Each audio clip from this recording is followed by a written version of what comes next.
이사야서 28장 1절에서 8절까지 말씀 같이 읽겠습니다. 시작. 에브라임의 술 취한 자들의 교만한 면류관은 화 있을진저 술에 빠진 자의 성 곧 영화로운 관같이 기름진 골짜기 꼭대기에 세운 성이여 쇠잔에 가는 꽃 같으나 화 있을진저 보라 주께 있는 강하고 힘 있는 자가 쏟아지는 우박같이 파괴하는 광풍같이 큰 물이 넘침같이 손으로 그 면류관을 땅에 던지리니 에브라임의 술 취한 자들의 교만한 면류관이 발에 밟힐 것이다. 그 기름진 골짜기 꼭대기에 있는 그의 영화가 쇠잔에 가는 꽃이 여름 전에 처음 익은 무화과와 같으리니 보는 자가 그것을 보고 얼른 따서 먹으리로다. 그날의 만군의 여호와께서 자기 백성의 남은 자에게 영화로운 면류관이 되시며 아름다운 화관이 되실 것이라. 재판석에 앉은 자에게는 판결하는 영이 되시며 성문에서 싸움을 물리치는 자에게는 힘이 되시리로다.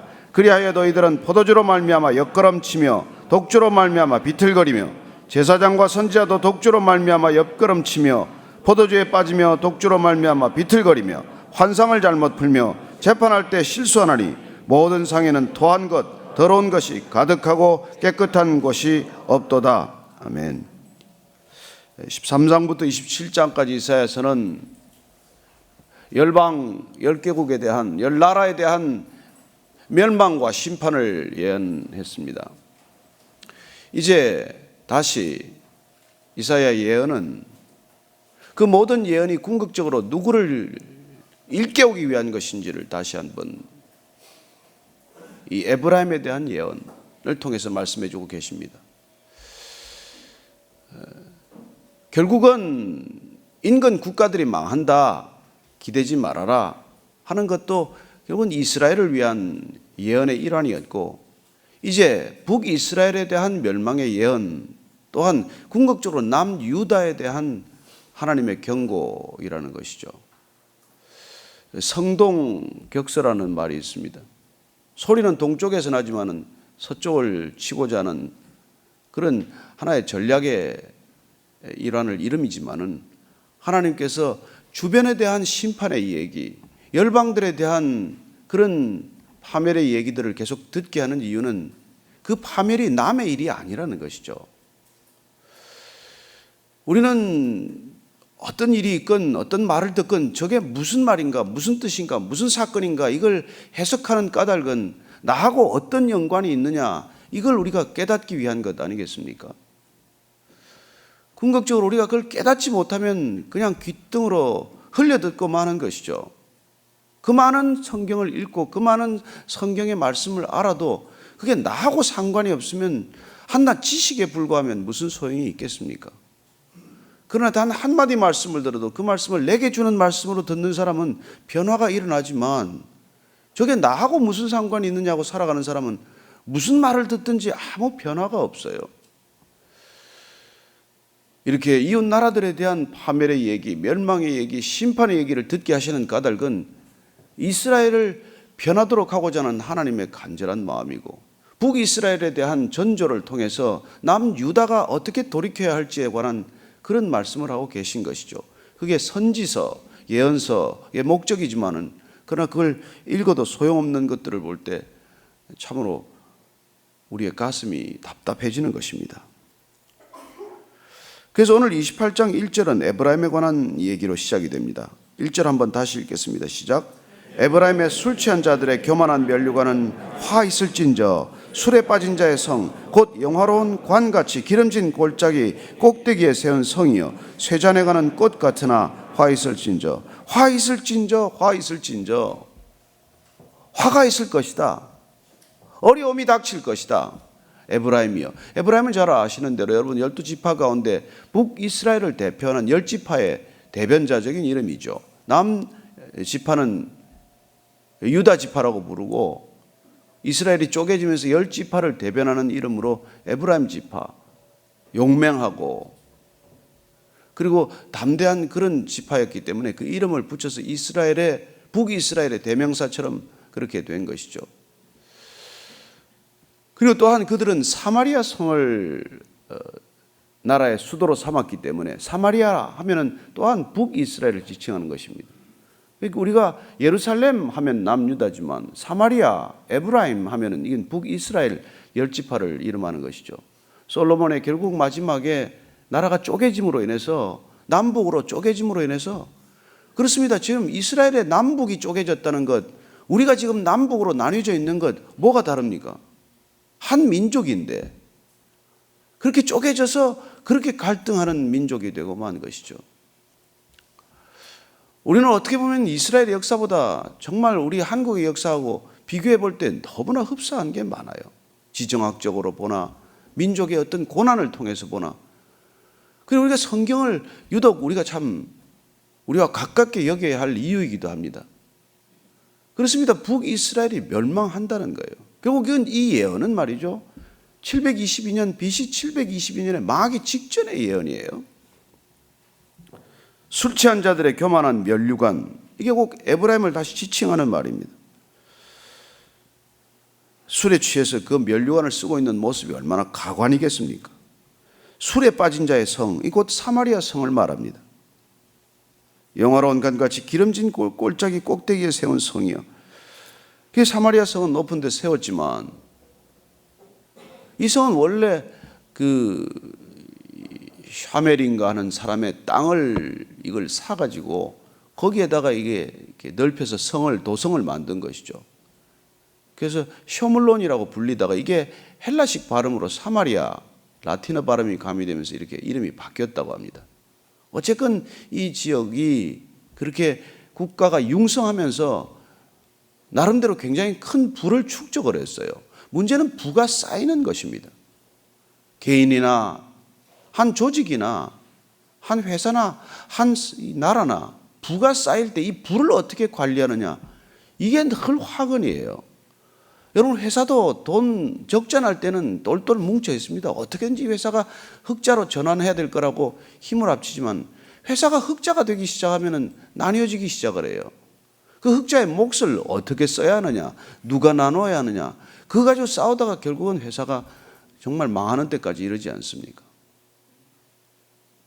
회사가 늘 그렇게 이게 돈을 벌기 전에 어떻게 써야 할지에 대한 계획이 있어야 돼요. 그냥 돈이 벌려져서 벌었습니다. 그 돈은 재앙의 시작이에요. 뭐하러 버는데? 벌어서 뭐 할 건데? 그 돈을 어디다 쓸 건데? 국부도 마찬가지입니다. 나라의 부도 마찬가지예요. 이 나라가 돈을 벌어 뭐 할 건데? 우리가 잘 살아보세요, 잘 살아보세요 해서 잘 살게 되었는지 모르겠습니다만 나라가 여기까지 와서 우리가 그 돈으로 뭘 하는데? 그렇습니다. 지금 정말 어렵고 힘든 나라들 우리가 돕기 위해서 수많은 선교사들이 나가 있어요. 어떻게 보면 대한민국은 선교사를 가장 많이 파송한 나라입니다. 지금 선교사 숫자만 놓고 보면 한국이 1위라고도 해요. 그전에는 미국 다음이라고 했는데 미국이 점점 어떻게 보면 기독교의 역동성이 떨어지면서 그나마 한국이 지금 이 세계 선교의 어떤 지평을 이끌어가는 그런 무대에 오르고 말았는데 하나님께서 그걸 위해서 이 나라가 돈을 벌게 한 거예요. 남을 돕도록 하기 위해서 돈이 필요한 것이지 나 혼자 쓰자고 돈을 버는 게 어디 있습니까? 그리고 돈을 버는 목적, 이 돈을 벌어서 뭐 할 건지에 대한 그런 뚜렷한 비전이 없으면 돈을 버는 것이 하나도 축복이 아니에요. 그 돈 쓰느라고 그때부터 정신없이 사는 것이죠. 뭘 할 건지. 정말 제가 아는 분들 가운데서 돈을 벌어서 어쩔 줄 모르는 분들이 계세요. 자고 나면 불어나는 게 하도 빠르니까 그 돈을 어떻게 써야 할지를 모르는 것이죠. 가장 누가 먼저 타락하겠습니까? 본인이 타락하고 자녀들이 타락하고 가족들이 타락하는 것이죠. 그러다가 재산 덜컥 남겨놓고 돌아가시면 어떻게 됩니까?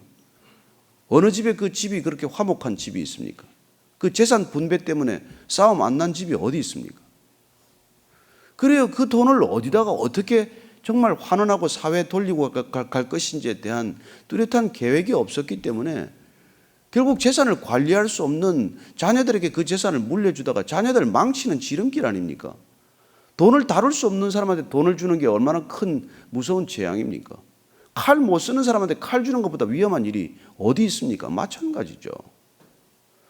그래서 이 사마리아가 부가 일어나면서 부가 쌓이면서 다윗과 솔로몬을 통해서 나라의 국부가 쌓이면서 생긴 화근이에요. 그러면서 결국 나라가 쪼개지고 그리고는 지금 이 지경에 이르렀다는 것이죠. 저는 여러분들이 정말 축복이 임하기를 원하지만 그 복이 여러분들 안에 머물러 있지 않기를 바라고, 저는 여러분들이 정말 이 자본주의 시대에 돈을 벌기를 원하지만 그 돈을 벌어서 뭐 할 건지에 대한 먼저 계획이 있고 그 돈을 벌 수 있게 되기를 더 축복합니다.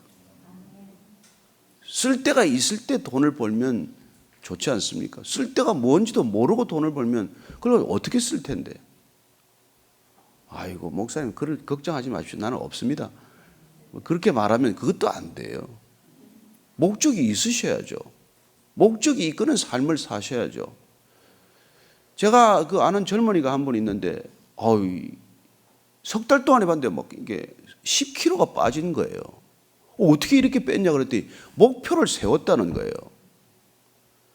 10kg를 빼겠다고, 아니 뭐 살이 찐 사람도 아니에요. 10kg를 빼겠다고 목표를 세웠기 때문에 그 목표를 위해서 달려왔고 그 목표가 이루어진 거예요. 얼마나 기뻐하는지 몰라. 그래서 내가 빼서 뭐 할 건데, 지키는 게 더 어렵다는 거예요. 이 뺀 상태를 지키는 것.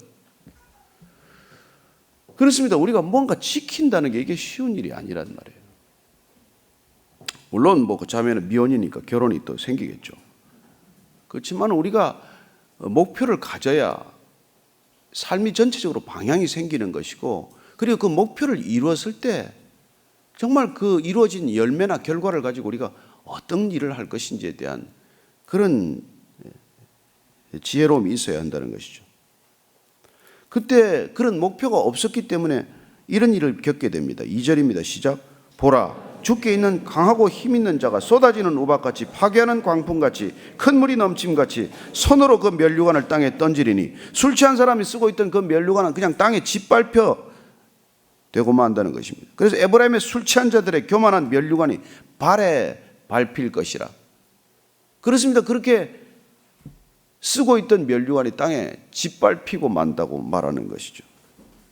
여러분 2절에 보면 주께 있는 이라고 하는 표현은 유의해서 보셔야 합니다. 지금 강하고 힘 있는 자, 쏟아지는 우박 같은 자, 파괴하는 강풍 같은 자는 이 아수르를 지칭하는 거예요. 그러나 그게 주께 있다는 것입니다. 아수르도 하나님의 그런 통치권 안에 있다는 것이죠. 우리는 이해할 수 없습니다. 왜 악이 하나님 안에 있습니까? 선하신 악이 왜, 선하신 주님께서, 선하신 하나님께서 왜 악을 그걸 내버려 두십니까? 우린 그걸 다 이해하지 못해요. 왜 선한 자들에게 악한 일이 닥칩니까? 우린 그걸 다 이해하지 못합니다. 그래서 우리는 다 설명할 수 없어요. 왜 착한 사람에게 나쁜 일이 생깁니까? 다 설명하지 못합니다. 욥기는 다 설명하지 못합니다. 왜? 하나님이 주권자니까. 그러나 한 가지 우리가 믿는 신앙 안에서 우리가 받아들여야 할 것은 그 악조차도 하나님의 통치권 안에 있다는 것입니다. 그 악이 통치권 안에 있다는 걸 우리는 불만이지만, 그러나 그 모든 것들이 하나님의 주권 아래에 있다는 것입니다. 우리가 자녀들을 키웁니다. 어떻게 우리 자녀지만은 한 배에서 나온 자녀들이 그렇게 다릅니까? 어떤 데는 악한 아들도 있고 착한 아들도 있고 정말 교활한 딸도 있고 정말 선한 딸도 있습니다. 다 부모 아래에 있어요. 부모 아래에 있습니다. 부모의 주권, 부모의 통치권, 부모의 보호 아래에 있어요. 우리가 사고뭉치라고 해서 그 아이를 내칩니까? 그렇지 않아요. 좋은 아들만 있고 좋은 자식만 있으면 좋겠지만 그렇지 않다고요. 그러나 나중에 보십시오. 그렇게 무능해 보이던 아들이 부모를 모십니다. 똑똑한 아들은 곁에 없어요. 늘 속썩이는 것 같고 늘 옆에서 부모를 힘들게 했던 아들이 부모가 어려울 때, 부모가 병들었을 때 그 부모를 지키는 모습을 보게 됩니다. 어떻게 설명하시겠어요?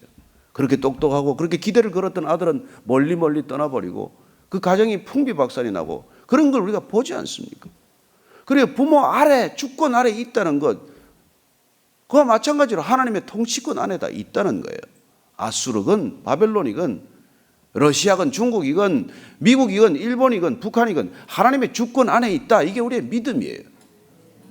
하나님이 다스리신다. 이게 믿음입니다.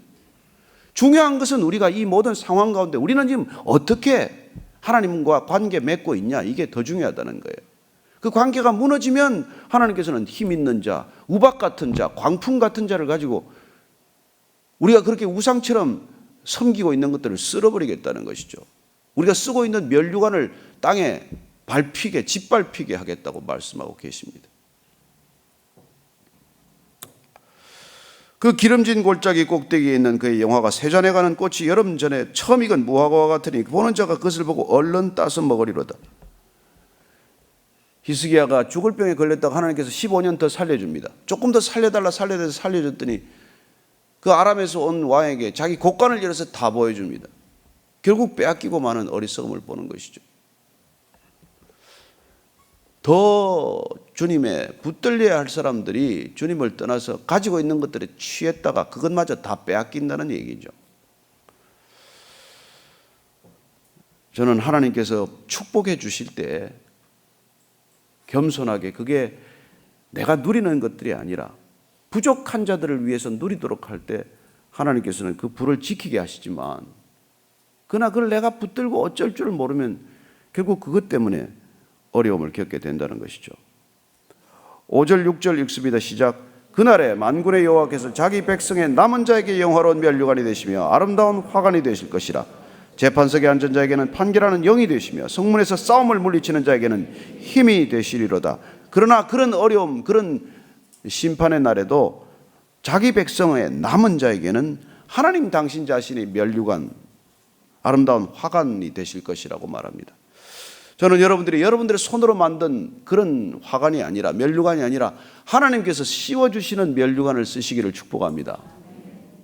그렇습니다. 그렇게 또 씌워줬을 때 우리는 24 장로들이 그 면류관을 주님의 발 앞에 벗어놓는 것을 봅니다. 이게 아름다운 믿음의 길 아닙니까? 하나님은 우리를 영화롭게 하시고 우리는 영화롭게 씌워준 그 면류관을 다시 주님의 발 앞에 내려놓고, 이게 제가 써야 할 게 아닙니다. 그런 서로 간의 아름다운 관계죠. 그게 삼위일체의 관계예요. 하나님은 아들을 영광스럽게 합니다. 그러나 성자 예수님은 자기 자신에게 주어진 영광을 영광으로 여기지 않습니다. 십자가에서 벗어버립니다. 하나님께서는 또다시 영원한 면류관을 허락하십니다. 예수님께서 쓰고 계시지 않아요. 보혜사 성령에게 씌워주십니다. 보혜사 성령은 그걸 다시 예수님께 돌립니다. 그렇습니다. 아버지가 아들이 또 성령께 그렇게 그 영광을 돌리는 모습, 그게 하나님 나라의 모습이라는 것이죠. 저는 여러분들이 남편에게 영광을 돌리게 되기를 바라고, 남편은 아내들에게 영광을 돌리게 되기를 바라고, 자녀들은 부모를 영광스럽게 하기를 바라고, 부모는 자녀를 영광스럽게 하기를 축복합니다. 지질이 못난 부부가 나가서 남편 욕하고 아내 욕해요. 살지를 말든지 같이 살면서 왜 욕을 하고 다니냐고요. 왜 동창회 가서 남편 흉을 봐? 왜 거기서 가십을 만드냐고요. 자기 남편인데. 자기가 존중하지 않는 남편을 그렇게 가십거리를 만들면 세상에 누가 내 남편을 존경하겠어요. 바보 같은 부모가 자식 욕하고 다닙니다. 흉보고 다녀요. 누가 그 자녀를 흉본다고 그걸 위해 주겠어요. 저희 어머님이 할머님이 정말 배운 게 없으시지만은 우리 어머니한테 딱 한 번 나무라셨어요. 너 왜 아들 욕을 누구한테 가서 하냐? 바보스럽게. 네 얼굴에 침 뱉는 거지. 그리고 한마디 정말 잊어버리지 못할 얘기를 남겨주셨어요. 효자란 따로 없다. 부모 입이 효자를 만든다. 세상에 효자가 어디 있냐? 무슨 큰 차이가 있냐? 부모가 내 아들 칭찬하고 다니면 효자 되는 것이고 내 아들 욕하고 다니면 불효자 되는 것이지. 제가 결혼하고 나서 제 아내한테 말했습니다. 남편 공경해라. 남편이 오래 살면 사모님 소리 듣고 빨리 죽으면 아줌마다. 여러분 서로 존경하며 사십시오. 서로 존경하면서 사십시오. 여러분 존경하고 또 존경하고 또 존경해주면 존경할 만한 남편이 되어 있습니다. 사랑하고 또 사랑하고 또 사랑하면 사랑스러운 아내가 되어 있어요. 그게 믿음의 부부예요. 믿음의 가정입니다. 세상에서는 그냥 점심 식당 비싼 집 앉아가지고 남편 흉보고 무슨 자식 자랑하지만 헛일이에요. 헛일이에요. 그런 얘기가 성경에 써 있지는 않네요. 하는데 보니까 하여튼 그러나 문제는 뭡니까? 이 땅의 지도자들이에요. 7절 8절입니다. 시작. 그리하여도 이들은 포도주로 말미암아 옆걸음치며 독주로 말미암아 비틀거리며 제사장과 선지자도 독주로 말미암아 옆걸음치며 포도주에 빠지며 독주로 말미암아 비틀거리며 환상을 잘못 풀며 재판할 때 실수하나니 모든 상에는 토한 것 더러운 것이 가득하고 깨끗한 곳이 없도다. 이게 여러분 멸망하는 전조고 지름길이라는 거예요. 지도자들이 이 모양이라는 것입니다. 정치 지도자건 경제 지도자건 종교 지도자건 이 지도자들의 문제를 이렇게 적나라하게 드러내고 있습니다. 옆걸음 친다는 건 길을 잃었다는 거예요. 방향을 놓쳤다는 것입니다. 분별력이 없다는 거예요. 그런 사람들이 남의 선생, 남의 지도자 그런 사람을 자처하고 있다는 것입니다. 그들은 독주로 말미암아 비틀거리고 제사장이나 선지자들마저도 그렇게 되었다고 말합니다. 제가 어느 이단 교주를 만났는데 저를 포섭하기 위해서 어디 호텔에서 만났어요. 아니 만나가지고는 제가 쭉 얘기를 듣는데 그냥 술 냄새가 풍기는 거예요. 그래도 제가 술이라면 일가견이 있는 사람인데 33년간 뭔가 술을 다 마신 사람 앞에서 얼굴이 불쾌해가지고 술 냄새를 풍기고 있는 거예요. 놀랍게도 롤렉스 금 시계에다가 무슨 이 다이아몬드 반지에다가 이단 교주가 말이죠. 가관이 가관. 누구 앞에서 술을 먹고 나와가지고